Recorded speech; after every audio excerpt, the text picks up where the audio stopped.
So Dr. Alan Baratz, CEO of DWaves, one of the companies that we cover extensively on this channel, a company that specializes in quantum annealing technologies, recently went on the Opto channel and did a thorough interview, which gave some brilliant insight into the state of quantum computing in general, the state of quantum annealing, and DWaves' unique position in the industry to capture the explosive growth that's going to happen in quantum computing over the next year, 2 years, 5 years, 10 years.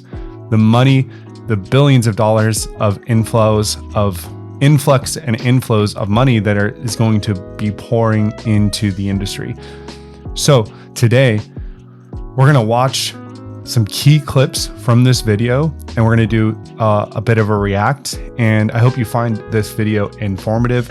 I found this interview to be extremely informational, and I learned a lot. And there was also a good amount of entertainment value, which we've come to expect with Dr. Alan Baratz, a great leader for DWaves and perfectly positioned CEO for this quantum revolution that we're starting to see unfold before our eyes.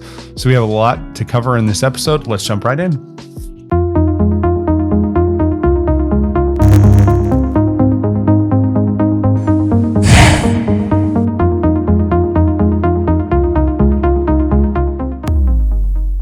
All right, guys. So this was a long interview with Opto, 45 minutes long. It is a literal gold mine full of information for the investor or just someone who's interested in quantum computing and the state of the industry in general. So we're going to watch it. I'm going to pick my favorite parts and do some reacts. Let's jump in. Welcome to another session of Opto Sessions. I've got Alan Baratz on the call today, CEO of DWaves. How are you doing, Alan? I'm great. Thanks for the opportunity to be here with you. Now we're here to talk about, obviously, DWaves and quantum computing. A lot of people probably know about the quantum computing from the news or something like this, but probably don't have a deep understanding of it. So I think if we just start from the beginning of, if you could give us an introduction to DWaves and also just quantum computing in general and where it is today, that would be great. Sure. Starting with the second question first, what is quantum computing? It's very simply using quantum mechanical effects to solve hard computational problems faster than they can be solved using classical computers. And these quantum mechanical effects are things like superposition, entanglement, tunneling. All of these quantum mechanical effects are used within our DWave quantum computers to help solve important problems. As far as DWave and what we do, we are a full stack quantum computing provider. We provide everything from the quantum computers we design and manufacture them ourselves to our quantum cloud service, which is currently the primary mechanism that our customers use to access our quantum systems to run their applications, to a complete suite of software development tools, all open source, so that customers can basically help us to evolve and improve the tool set through to professional services to help our customers build and deploy applications. But what really makes us unique in the quantum industry is that we are the first and only quantum computing company that is actually supporting customers today with applications leveraging our quantum systems in production as a part of their business operations. And so these include companies like Patterson Food Group or NTT Docomo or Ford Otosan that are all using our quantum systems and services today. Brilliant. And so when you say full stack, basically you make both the hardware and you have software that runs on top of it that people can use to build applications in quantum computing. That's correct. So we design and manufacture and make available the quantum computers. Our current generation system is called Advantage. It is a 5,000 qubit quantum computer, the largest and most powerful quantum computer in the world.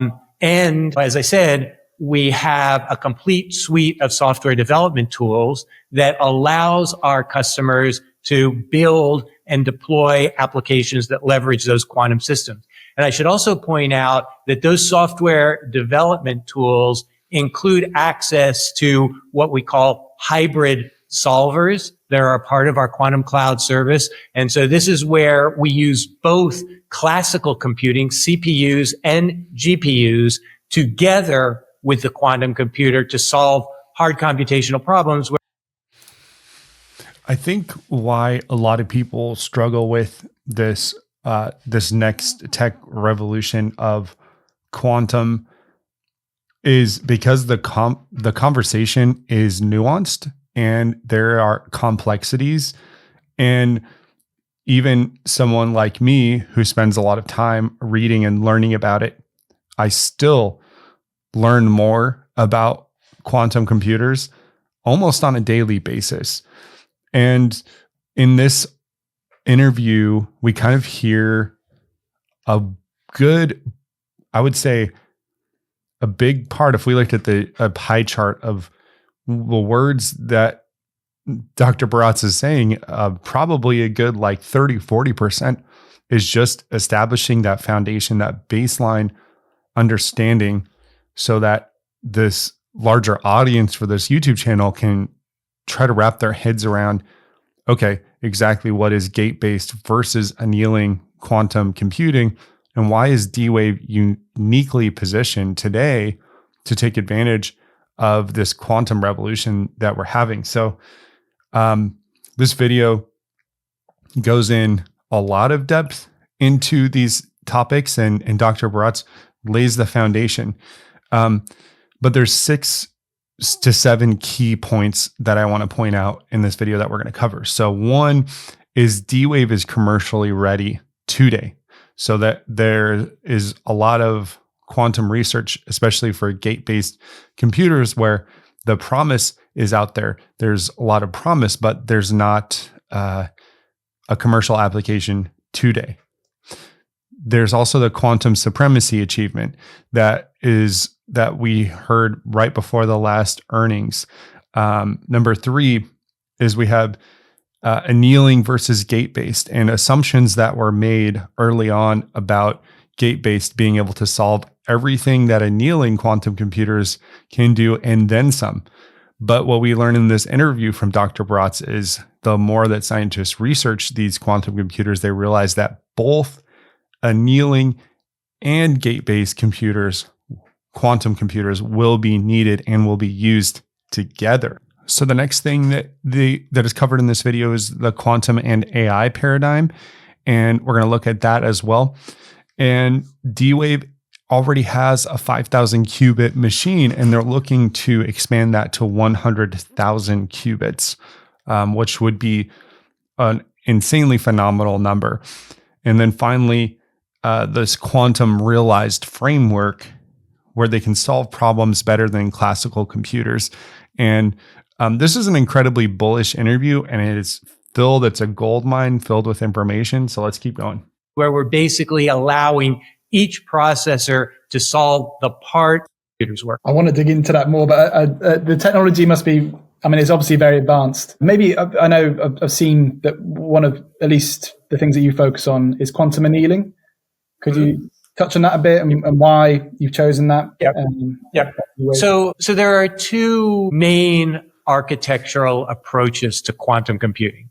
One is called quantum annealing, as you just mentioned, and D-Wave is actually the only company in the world that provides annealing quantum computers. Everybody else is focused on gate model quantum computing.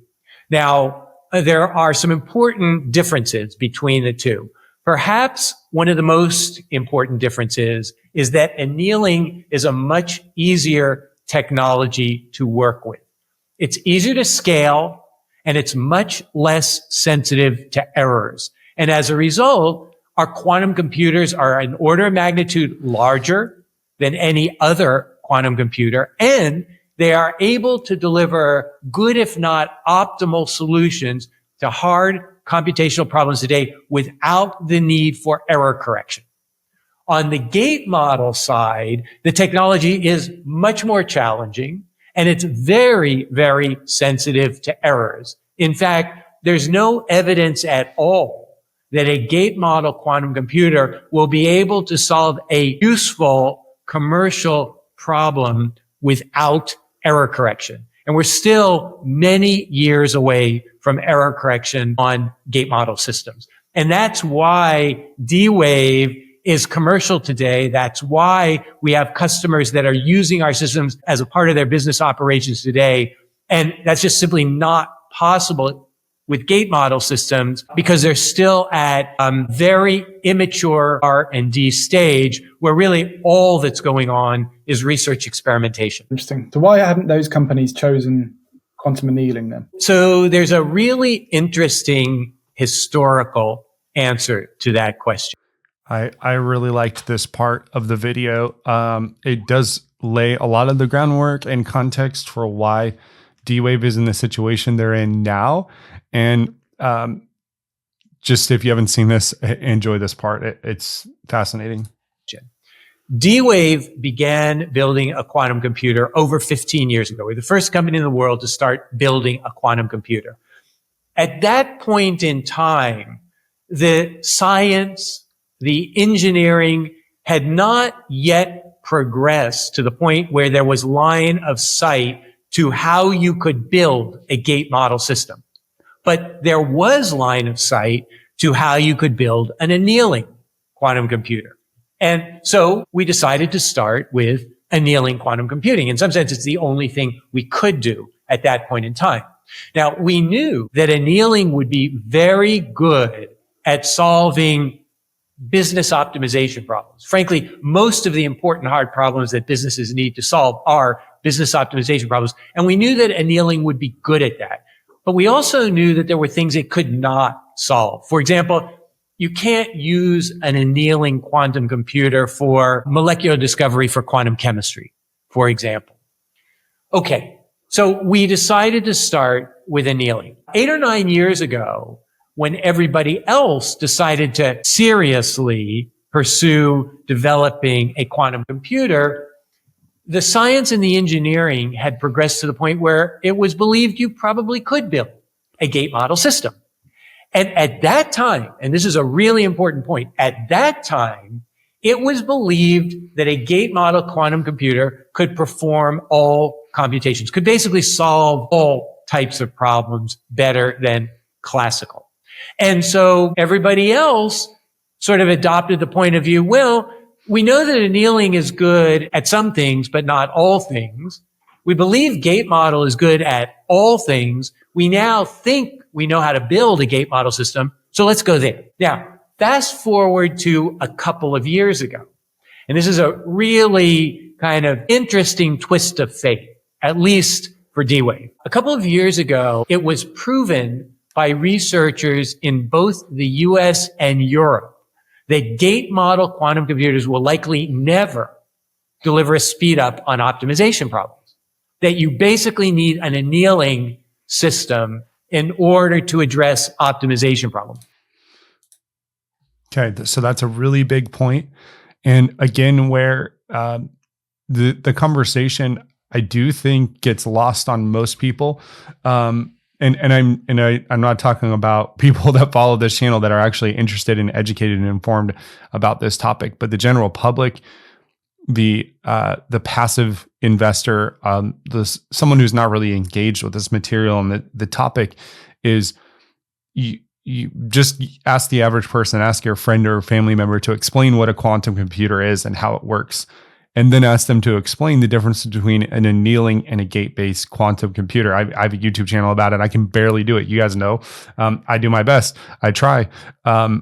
So what he's saying here is there was an assumption made, and essentially they chose the path less traveled. So where most of the research and most of the companies went was down this gate-based route. They went down this route of annealing, and annealing has some benefits, right? It has better coherence. It has they have a 5,000 qubit machine, and they're going to talk later in this interview about the fact that they have less wiring, which I also think is very important for scaling when we're looking at business applications and getting these into server racks and getting these machines scaled up to commercial levels. So let's keep watching. So now it's not that one is more general than the other. It's not that at all. It's that there are some applications that will always run best on annealing, and there are other applications that will always run best on gate. So you're always going to need both. But because of this kind of interesting twist of fate, DWave is really the only company that's doing annealing and can address that, frankly, very important portion of the market. So it's actually worked out quite well for us. Yeah, very good place to be in. If I can just go back to the range of offerings you've got. So you have the software that sits on top of the hardware that's optional, is it? Because I you also have a cloud solution that uses your own hardware that you have somewhere? Yeah. Is that right? So the primary way that we and our customers access our quantum systems is through our cloud service. Now, we have recently sold one of our current generation Advantage, we call our current systems Advantage, one of our current generation Advantage quantum computers to the Jülich Supercomputing Center in Germany. And we did that because they have an interest in tightly integrating our system with their new Jupiter exascale supercomputer. This is the first and only exascale supercomputer in Europe. And they want to tightly integrate it and explore a variety of workflows and use cases in the areas of AI and optimization. And in order to do that, they actually needed to own a system, have it on site, and be able to have control over more of the operating parameters of the system than we make available through our cloud service. But for customers that are simply interested in running their business applications, the cloud service is the way to go. It's a much more cost-effective approach to accessing our quantum systems. So we actually now have two components to our go-to-market model. One of them is the cloud-based service. We call it Quantum Compute as a Service. And that's ideal for commercial companies that are just simply interested in running their business application. And the other is system sale, and that's more for supercomputing centers, government labs that are really interested in tighter integration with other systems and controlling more of the operating parameters of the quantum. And your customers have to build applications specifically. So we can't watch all 42 minutes of this interview. It's actually a struggle for me to even figure out where to cut because it's literally a gold mine. But he goes on to talk about how DWave, when compared to competitors, has a 99.9% uptime, even in their cloud service. So very important to have reliable uptime if you're going to offer any sort of cloud service or cloud computing, and even compared to competitors on gate-based machines have more downtime. So that was an interesting insight into the business. So let's look at real-world case studies. Respect to whether quantum computers can actually deliver value today on important real-world applications or not. Unfortunately, too many of the quantum computing companies are dramatically overstating what they are capable of delivering in that arena. So what we wanted to do was to help customers separate the hype from the reality. Crazy that you have a CEO of a quantum computer company saying those words, separating the hype from the reality, because one of the, if you look at the bear case for this is like, oh, this is hype. This is a nothing burger. These machines aren't going to do anything. There's no meat to the bone here. He's addressing this head on. And this is what I love about DWave and I love about Dr. Baratz is he's going right at the problem, and watch how he breaks this down. And after this interview, I left thinking, okay, like maybe I should buy more DWave before this stock is $40, $50, $60. And as a result, what we did was we developed a framework that we call quantum realized. Basically, what you should look for in a quantum provider if you really want to have confidence that you're going to be able to get value. And there are three components to that framework. First, have the systems provided by the quantum company been able to solve problems better than they can be solved classically? Simple thing. But the truth of the matter is, you probably won't find a gate model quantum computer where you can affirmatively answer that question. Yeah. But for D-Wave, the problem that I described to you a little while ago in magnetic materials, this is a problem that's useful, important and useful, that we are solving in minutes that essentially can't be solved classically. So does the vendor have quantum computers that can solve a problem better than it can be solved classically? Second, are the systems from the vendor reliable and available enough for you to actually be able to depend on those systems as a part of your business operations? And in our case, when you access our systems through our quantum cloud service, we have 99.9% availability. And in fact, we offer service level agreements to our customers.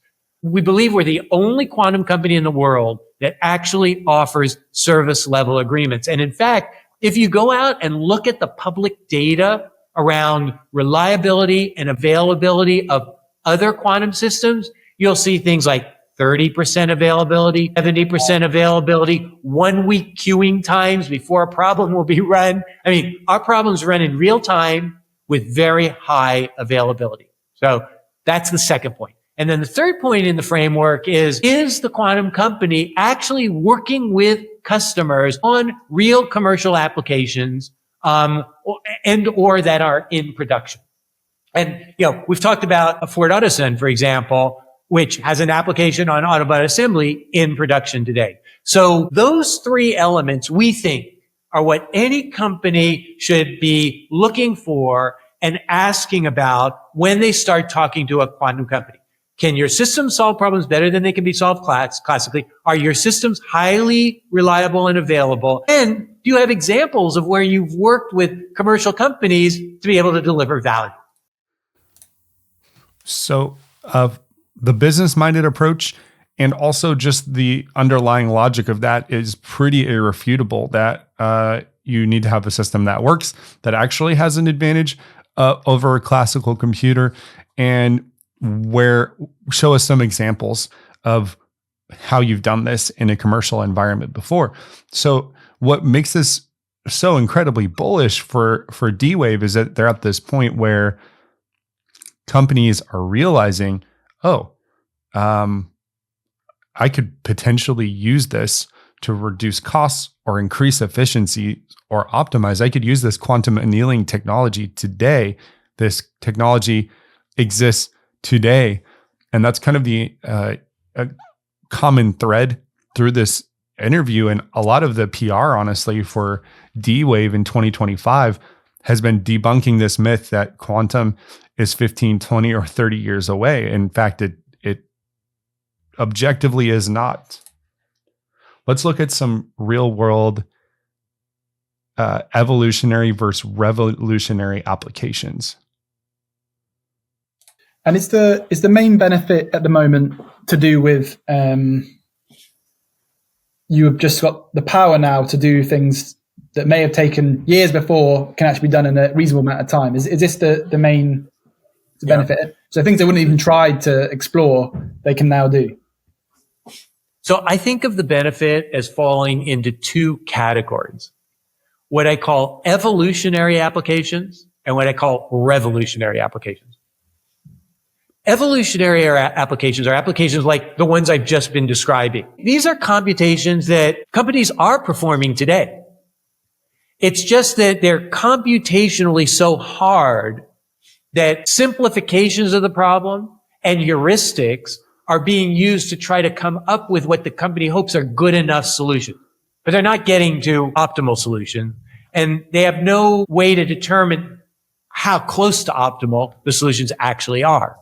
But with our quantum computers, we can deliver better, if not optimal solutions. And so there's a business benefit to that. So this isn't about attacking problems that can't be solved classically. It's about solving current problems better than they are being solved today. Then there are the revolutionary applications. These are things that can't be addressed today. So computing properties of magnetic materials so that I can do materials discovery computationally without needing to go actually fabricate the material and test it, to allow me to iterate more rapidly to materials that may. Okay, so what we're taking from this segment is that the goal isn't just to replace classical compute. It never has been the goal, actually. It's to find more optimal solutions to the problems. We know that data centers around the United States and around the world, for that matter, require so much energy. So much energy. I see threads, I see posts all the time where people are talking about the ethics of using AI because AI requires so much power just to run an AI model for a simple request. And this has an actual tangible, we're using so much energy with these requests that a technology specializing in optimization like D-Wave in quantum annealing could potentially fill that gap. And there's billions and billions of dollars being spent every month on the power bill for these AI data centers. So there's a lot of money that it costs a lot of money to run classical computers on large language models. It had the year before. Okay, let's take a look at I will business say momentum. that we're making really good progress. Yeah. For example, we just had our yearly customer. Actually, let's go back just a second because I think Opto asked a really good question. Near good enough solutions. I'm going to cover your sort of business momentum, etc., in a second, but it's I can't believe more companies aren't sort of using this yet. Well, I will say that. Okay, I do want to react to that because that's the feeling I'm getting as well. But we saw Boeing at the Qubits conference. We saw Anduril. We know that companies are shopping D-Wave. We know that D-Wave has just moved a quantum computer all the way out to Davidson in Georgia. Let me show you that article. So Davidson is hosting a D-Wave quantum computer at their headquarters in Huntsville.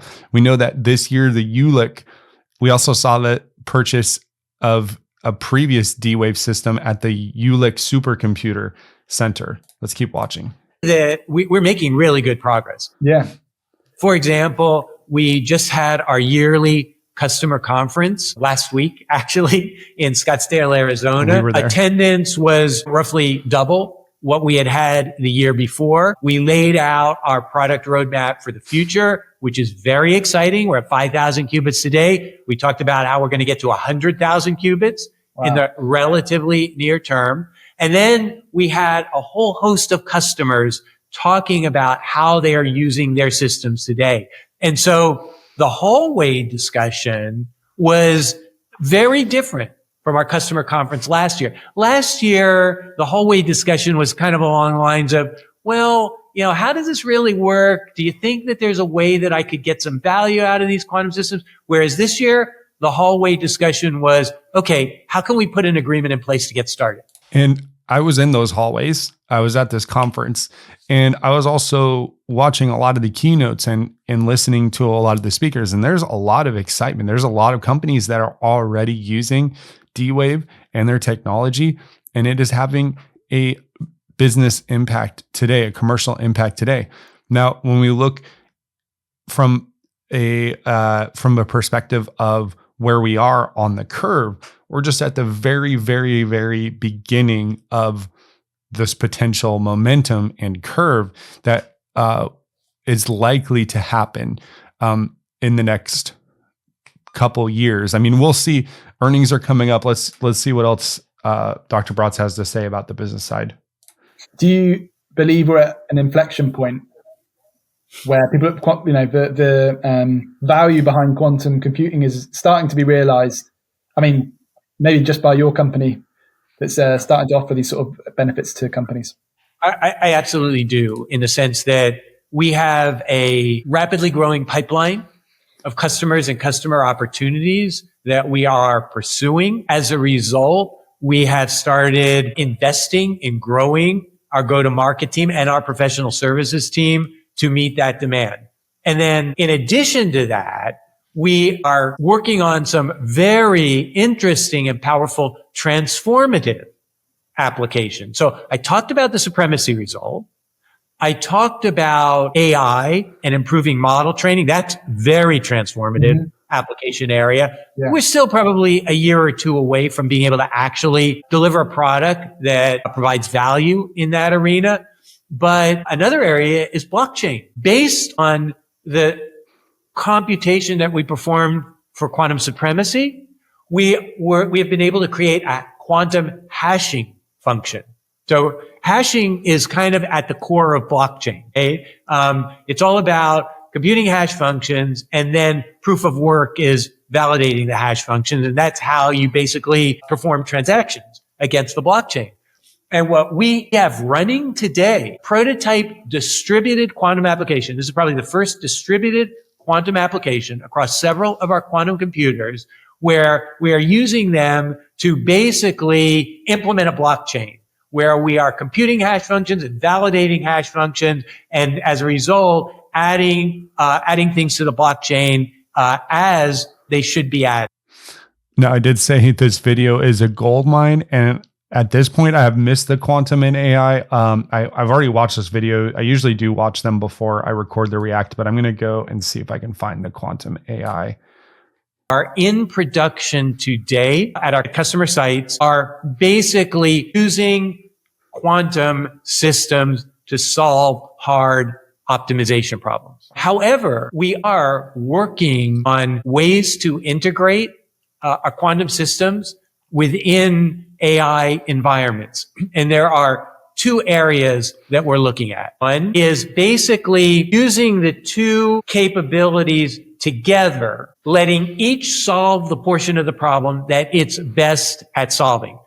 For example, you might use AI to predict future product demand, and then use quantum to optimize the supply chain to meet that demand. Here, we're using AI and quantum together, each addressing a different portion of the use case, the portion that it's best at addressing. And that's why this conversation is so nuanced, because you have to have a deep understanding of what AI is good at. And you also have to have an understanding of quantum and what quantum is good at and what quantum annealing is good at. And Dr. Baratz provides a great example here of how it can be used together. If people start seeing quantum as something that will be used in a complementary way, a more powerful tool, right? Like that you can use in conjunction with existing systems, instead of thinking that a quantum computer is going to replace your laptop or your iPad or whatever computer you have. Instead of thinking in those terms, think in terms of how can we use quantum computer to enhance what we already have. Okay, let's talk business now. We're going to talk growth. On prototype versions of that in our lab today. Brilliant. And you mentioned that the deal, your pipeline of deals is growing. I think I've got a stat here. It's grown over 500% year on year, which obviously a huge signal. Well, to be clear, that 500% was Q4 over Q4 bookings growth. So if we look at our bookings in Q4 of 23 versus our bookings in Q4 of 1924, we had 500% growth, right? So bookings are growing. And why, because you mentioned we're at this inflection point, but why do you think suddenly you're getting more customer bookings come in? Is it just because there've been more real world use cases, people are starting to see the examples of how it's working, and it's just building on that momentum? Part of it is that we have quantum systems that are now capable of solving these important, useful problems. And part of it is that as we are demonstrating success with customers, word is getting out. So is your technology advanced recently quite significantly that's opened up these opportunities? Exactly. Yes. That's so bullish. I'm going to create a YouTube channel called The Quantum Bull. That's so bullish. Oh, I already did. I'm here. So, what do we have? We have a disruptor. We have a tech baby, right? Like DWave has been around for a while. So DWave isn't a new company. It's been around for a while. So, we're at this inflection point now where the quantum annealing system is proving to solve hard problems and is commercially viable and valuable today. And the pipeline of customers is increasing. We're seeing it in the numbers. We're seeing it in what the customers are saying. And we have the opportunity at this point in time, like, to be an early investor in a technology that could literally change the world, and quantum annealing specialist. And you even learned in this video that quantum annealing and quantum gate-based computers are going to need to be used together to be the most optimal. So in a field that's changing rapidly and evolving rapidly, we learn as we go, and we adapt, and we all kind of see the potential in all of this. But it's just when you have the CEO that's willing to go onto these YouTube channels or CNBC and just talk about their product and just speak directly to what problems they're solving, the business philosophy, it's just incredibly, incredibly bullish. I leave this video thinking I'm buying more DWave come Monday. And that's just how I feel about it. Let's see if there's anything else. Oh, there was a really interesting, he talks about tariffs. So they're pretty insulated from tariffs. We'll work with them, but our primary focus on outreach is in supply chain logistics and and I wanted to ask a question about the recent tariffs from China and America. How has that impacted your business? Do you see this getting resolved over the near term, possibly? So it has not impacted our business and will not impact our business. And the reason is, first of all, we don't sell to China. Quantum computing is a sensitive technology for the US government, and so we just don't sell to China. Secondly, if you look at the bill of materials associated. So we've talked about on this channel a number of times that China's working on their own quantum computers, and it is a sensitive technology. We don't actually know what the ceiling is for the power of these computers. So that's another element of this. I get a little bit lost for words, but you hear the CEO of one of the most commercially viable quantum computer companies today saying, we don't sell to China because it is a risk for the U.S. interests. With our quantum computers, and we're built in North America. Talks about the plan to build out the qubits. You'd like to leave the audience with before we wrap up, but thanks again for your time. So Ed, first of all, thank you for the opportunity to be here. I really enjoyed the conversation. The only thing I will kind of reinforce is that quantum is real and commercial today.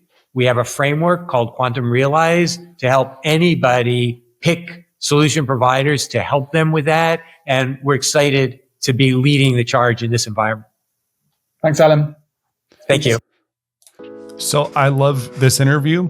I love that it went into the nitty-gritty of the details, talked about business, talked about real-world applications, talked about the future, and also positions DWave as a leader in this space. I like that the company is embracing their role, that they have found themselves.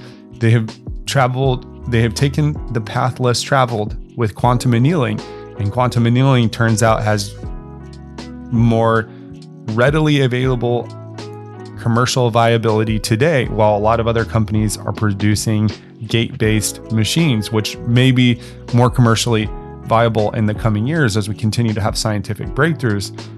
But today, quantum annealing and D-Wave is leading that charge. And I thought it was interesting also, Alan in this interview talked about how they are building a gate-based computer so they can service their customer all of their quantum needs. So problems that AI can handle will be handled by AI. Quantum gate-based problems will go through their gate-based computer, and quantum annealing problems. So if you think about compute as this more holistic, like which tool am I going to use to compute this optimally, then you start to make those connections of why quantum computing is going to become so much more important and critical to infrastructure and reducing costs and increasing efficiency and output in the future. Billions and billions of dollars will be poured into these technologies in the coming years. You don't need to fully understand it. It's hard for me to understand it, to be honest, but whether or not you or me or anyone else fully understands exactly what's happening on those atomic levels, where they're doing the compute, we do know that it's happening and we are moving into the next generation, the next technological revolution with quantum computers. So I'll leave you guys with that. This has been a really long video, but it's just hard to cut anything. There's probably still chunks, so go over definitely to Opto's channel. It only has 2,000 views. He's got a big channel, and it's probably because Dr. Baratz just spoke technically, and I think on this channel we kind of use the vocabulary and language that Dr. Baratz uses a lot, so we're comfortable with it. To Opto and his audience, this is kind of a very niche within a niche, which is what quantum is at this point in time. But I hope you enjoyed this content, and we'll talk to you all soon.